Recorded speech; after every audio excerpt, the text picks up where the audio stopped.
അപ്പോൾ ഇന്നൊരു liver fry എങ്ങനെയാണ് തയ്യാറാക്കുന്നതെന്ന് കണ്ടാലോ. 1 ടേബിൾ സ്പൂൺ കാശ്മീരി ചില്ലിയാണ് എടുത്തേക്കുന്നത്. പിന്നെ 1 ടേബിൾ സ്പൂൺ മല്ലിപ്പൊടി എടുത്തിട്ടുണ്ട്.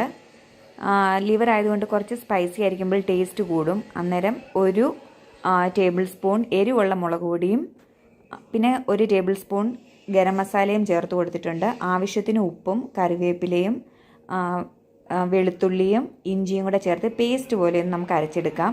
പിന്നെ സവോളയും ചെറിയ ഉള്ളിയും പച്ചമുളകും കൂടെ കട്ട് ചെയ്ത് എടുത്തിട്ടുണ്ട്.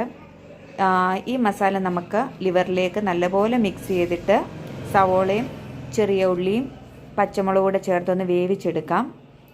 ലിവർ എപ്പോഴും നമ്മൾ വേവിക്കുമ്പോൾ അങ്ങനെ അടച്ചു വെച്ച് വിസിലൊന്നും കേൾപ്പിക്കേണ്ട ആവശ്യമില്ല, തുറന്നിട്ട് തന്നെ വേവിച്ചാൽ മതി. അപ്പോൾ അത് എല്ലാം വെന്ത് വന്നിട്ടുണ്ട്. ഇങ്ങനെയൊന്ന് ട്രൈ ചെയ്താൽ ലിവർ ഫ്രൈ എല്ലാവർക്കും ഇഷ്ടപ്പെടും.